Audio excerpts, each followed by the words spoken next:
Good evening once again. Now, amid the COVID-19 disruptions, businesses employed various strategies to remain afloat. While for the Juakali sector, the pandemic first tracked and fueled the growth of cottage industries. However, the cost of doing business, low uptake of technology and liquidity constraints remain a hurdle for the small businesses. Now, early this afternoon, I had a conversation with the Juakali Federation Secretary General Engineer Charles Malomba. And this is how the interview, rather the conversation went, just talking about the performance of the businesses in 2020 and the projections of 2021. Here's a conversation. Good evening. Thank you for taking time to join us on Business Insight. Tonight, we're going to be talking about the effects of COVID-19, disruptions on trade and business, and what strategies our local businesses are employing into the new year to ensure that they return to profitability. Joining me this evening in studio is none other than Engineer Charles Malomba, who is the Director of Micro and Small Enterprise Authority in charge of manufacturing and Juakali. Thank you, sir, for your time. Thank you so much, Regina. How do the numbers look like in as far as businesses are concerned? Because we got a report that a majority of them closed shop with the pandemic. Yeah, thank you, Regina. My name is Engineer Charles Malomba. I do a lot in many institutions. It's not just MSEA, with NITA, with Juakali, with other institutions which are not really allowed in this country.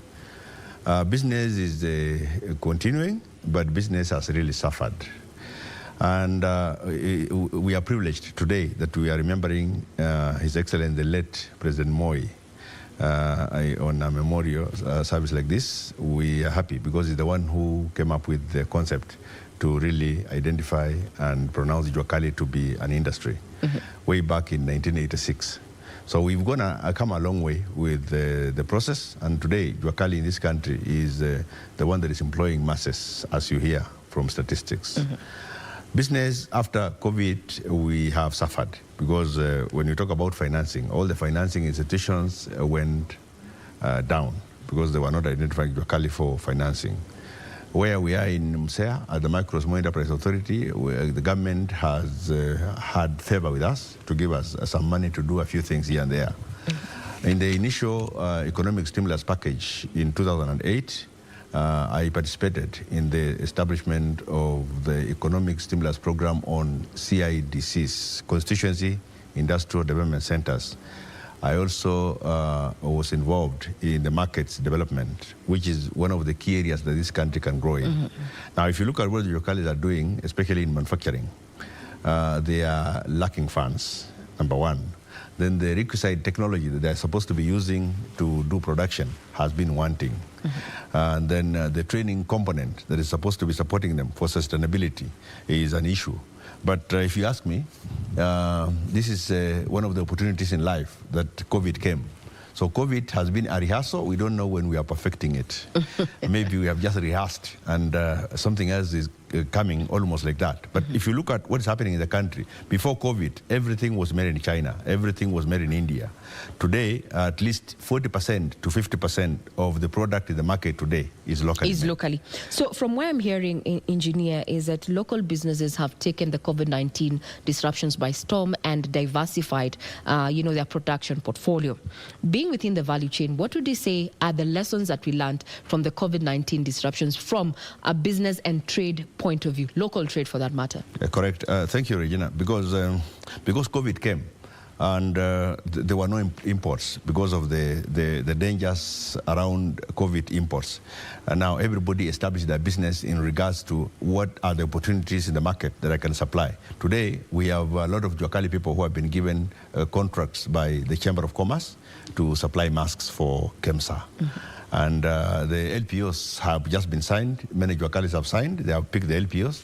And we've been guided as Juakalis that this is where you procure your material for making the masks. These are the standards which KEBS has given, and this is how you produce the mask, and this is how you package, this is how you label them, and this is how you supply. So for the first in the history of this land, we are getting the Juakali guys now engaging in a system where they can get value as a rehearsal, and I said it already, as a rehearsal, so that whatever can come now, Juakali can engage it head on, and they can, yes. You've said it's a rehearsal. Yes. But now let's look in hindsight. We are talking about a global vaccine. A vaccine is in the offing. We expect that the bunch towards the end of this year. So what happens to this sector that has emerged, that has been focusing on personal safety equipment, the sanitizers, the masks and such? What happens to this industry post-COVID? Yes, one of the things that I will tell you, and that has not happened in this country, sanitizer is about alcohol and aloe. And aloe, we have the best environment for growing aloe. Now, we're not taking advantage of a farm to manufacturing of aloe and blending with the alcohol to make our own best sanitizers. So you find we are still doing a lot of mass imports of the ingredients that makes sanitizers. Then again, soaps. We have a lot of raw material and minerals in the country that we can make our own soaps, liquid soaps for washing and even packaging, even for the region, commercial region and East African community. But we've not taken advantage. So we are still doing that imports, purporting that we are doing 100% manufacturing. So we need to up the game and say, what is available for us as raw material in the country, how can we do 100% local content in whatever we are manufacturing. We've, in the Juakali sector, people are manufacturing hand washing cans, and of course Msea, where I come from, Msea has been procuring for the Juakali who are manufacturing and giving us donations to other Juakalis who are using them. Mask again, the same way. So we need to take advantage of full throttle of moving into manufacturing. Local manufacturing of this safety and personal equipment. Now, other than that, when with this COVID situation came about, there was the issue of substandard products out there. Quality assurance, in as far as that is concerned, because you've already said we have the best. Quality assurance so that we can get that international market. What is your take? My take, we have an institution in Kenya called Kenya Bureau of Standards, and I'm privileged to even be sitting among Kenya Bureau in a program, and of course as a nominating authority to nominate Juakali into several technical committees in Kenya Bureau of Standards to understand how standards are being developed, because standards is just a benchmark. You look at other countries who have done it, you now come up with a Kenyan standard. Now, many Juakali have engaged Kenya Bureau in terms of standards. When you talk about a mask, it's a two-ply that we've already developed a standard in Kenya Bureau, and now the Juakali guys are manufacturing, because it is just about sewing and making a mask. But there's other sophisticated masks like the surgery masks, where you must go through a technology. They are masks that you don't stitch, non-woven masks, that you use sound to stitch it. So Juakali have not capacity to reach that far. But all I'm saying is that if we have the two-ply for schools, because like the masks that are being manufactured by Juakali today is purposed to be procured by KEMSA, where Chamber of Commerce is just a bridge to KEMSA, and then KEMSA can now supply it to schools. So for me, sustainability is where the challenge will be, because we have no cotton sector in this country. We are still importing a lot of cotton fabric from other markets. So we need to churn out our own cotton. But the challenge has been, and I did not tell you, Regina, I'm chairing the Lake Economic Bloc cotton revitalization agenda, whereby cotton in this country has failed for one reason: monopoly. Cotton is being planted in the lake region, is being exported to Makueni for ginning. And then the seeds and the cake is left in Makueni. And the people who have farmed the cotton, they are still growing poor and poor and poor. So we need to come up with cottage industry where Juakali can make simple machines for cotton processing. And then we can sustain our own cotton, so that when we talk about masks for the region, we have enough cotton to do mask production and garments, where CTA, cotton textile apparels, will be sustainable in this country. Now, let's look at the cost of doing business. Over the 1 year that we have had these COVID-19 disruptions, government has been saying that it has incentivized the business in business sector so that to support local manufacturing as well as local businesses. Have you felt the trickle-down effect of this government incentives to support local businesses? Regina, every government must be seen talking. But we must now analyze the talk and see.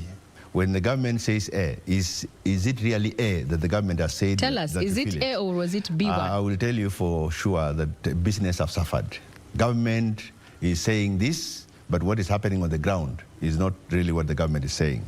But you cannot blame government because, for one, this is a community issue. This is a community issue. For the government, it is a wishful thinking that our people will live a good life. But then if the people are living bad life, it's not the blame to the government, because the government may not be having a strategy on how to make the people live a good life. But business have suffered. Business and of course the cost of doing business in Kenya. If you look at the index and globally, compare globally, you will find that Kenyan doing business is very, very high. So what do you think really government needs to do so that you can feel the impact of their support, within, for businesses, for local businesses? What is maybe your top 3, if you're given an opportunity, that are going to change, the dynamics in as far as local business is concerned? There are so many raw materials that Juakali people are using, especially in manufacturing. The government needs to take an affirmative action to zero rate some raw material that the Juakali people are using. And of course, the market, government is the biggest market. You heard when the president visited Juakali in Umoja, he said all the desks now will be manufactured in Juakali, and he placed the Juakali in the center of manufacturing, which was not a new thing. Vision 2030, Vision 2020 placed the Juakali as forerunners towards Vision 2020, which was a vision by President Moi. Vision 2030, a vision by President Kibaki, placed the Juakali as forerunners towards Vision 2030. So when President Uhuru is talking about Big Four agenda and placing the Juakali in the center of manufacturing, there's only one thing that was supposed to be trickled down, that from the exchequer, there is something that is supposed to come out and support the word of the president. Otherwise, it will just be a word spoken, and the impact of the word will not be felt. So we have institutions in this country, like Micro and Small Enterprise Authority, which has already a fund, proposed fund, which has taken longer than we expected, that should be issued up to the Juakali. And of course, the sad story is only just 1 billion. We have other areas that we are getting billions and billions of shillings that may not even have an impact to this economy. But if you just inject 3 billion to this economy and focusing on the Juakali guys to be manufacturing, and then the traders who are the hawkers to sell the products, then you will not find a Chinese selling a belt in Kenya, because then our cow will culminate into a belt and a shoe, and the hawkers will pick it and sell our own shoe and our own belt. Value addition in manufacturing. Yes. What about the cost of power? Do you think enough has been done to ensure that the cost of power comes down to support, the Juakali sector? The strategy to reduce the cost of power has also fallen out, because in our nation, you find that all the power we are sharing from domestic to industry. What we need to do as a policy, we need to drive what we call solarization. Solarization will now mitigate the cost of power, because then in domestic circles, nobody needs a wire to come and light their houses. We need to use the roof and make sure that we are collecting enough solar in the day and using it in the night. We need wind to power residential areas. We need other mechanisms like biogases to power, to get substitute of power. Then the wire will go to the industry, and the product from the industry now will be lowered down, because the cost of energy will definitely go down. And then other strategies in energy production. We are only doing fossil fuel in energy production. Mini hydros or hydro and steam, they are not really supportive enough to produce enough power. So there are other mechanisms. Capacity. Yes. There are other mechanisms of production of power that this country needs to buy into, which are global systems. And if we do that, then the cost of power will just go down, and then distribution of power. Of course, the structures for distribution in Kenya, again, it is vague. So we need to look at it and see that we reduce the cost of power. Yes. Now, one of the issues I've had you highlight is the issue of liquidity, or rather funding. From where you sit within that value chain, then what options are out there from SMEs in as far as capital and also, just monies to sustain the operations? What options are out there currently? Yes, people have been struggling with many options, and that's why you see everybody is running to talk about table banking. Table banking. And table banking is just we come together together, we collect money, we give Regina, we come tomorrow, we collect money, we give engineer, we come tomorrow, we collect. It's not anything that is going to stimulate financial independence. So what we need to do is that we need to look at the exchequer. And these are models that have worked elsewhere in the world. That from the exchequer, we can package our people who are in need, and then they can borrow affordably from stimulation from the exchequer. When they graduate to a certain turnover, they can switch their minds to another higher borrowing. When they are sustainable, and they can go commercial banks. So what we need to do as a country, there is a lot of money, and access to credit is nothing. Anybody can access credit if you want. What we are looking for is appropriate financing of initiatives.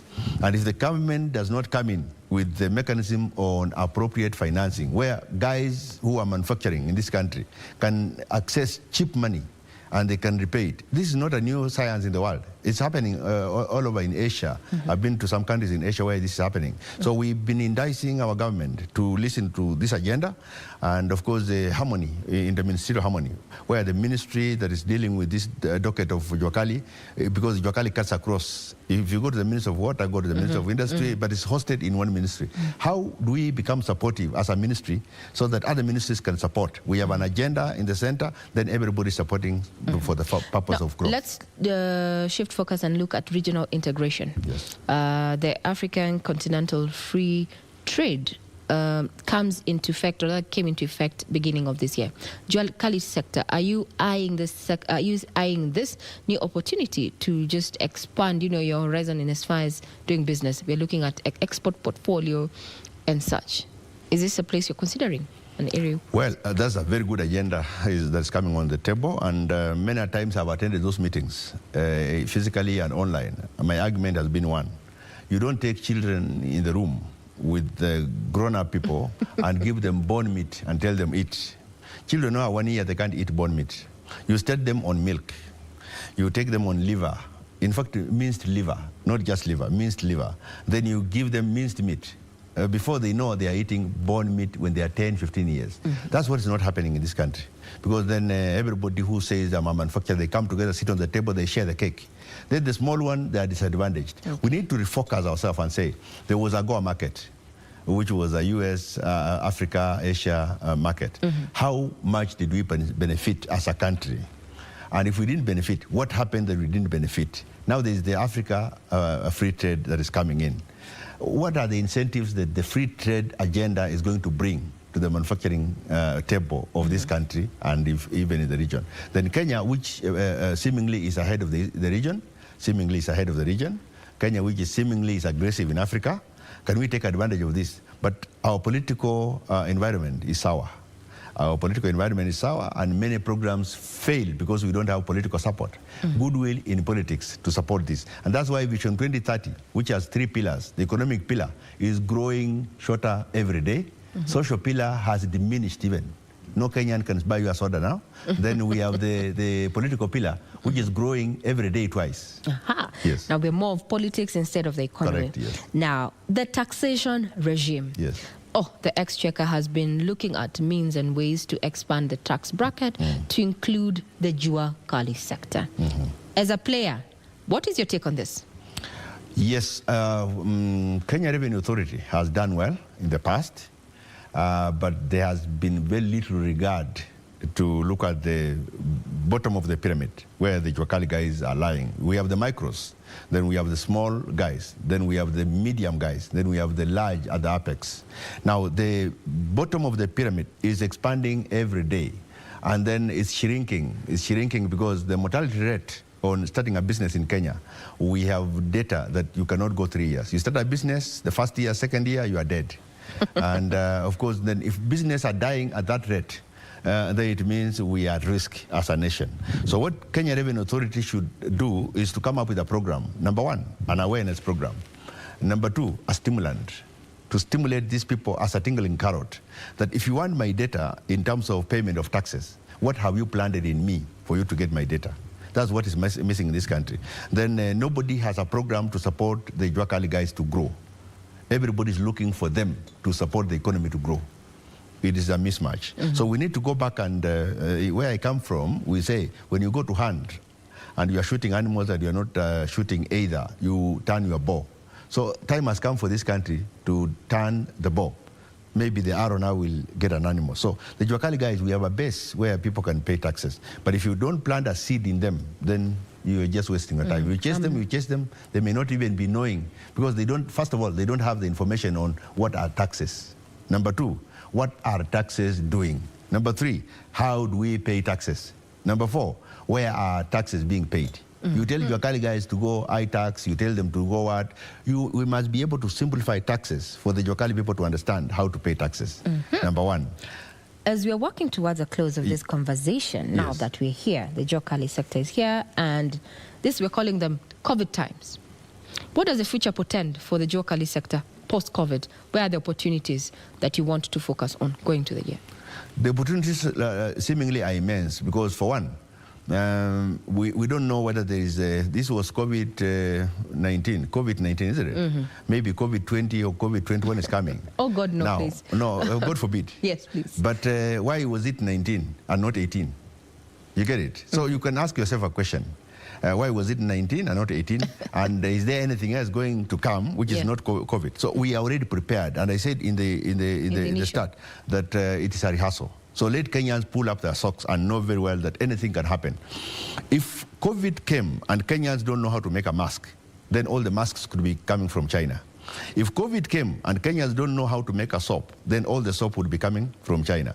And the economies of this world that were prepared already before COVID, they were prepared that they knew anything can happen. So when an eventuality hits us, what can we do as a country? So Juakali, I will tell you today, we are prepared. We just need the nation to be prepared and support us in our preparedness, then we shall master this animal.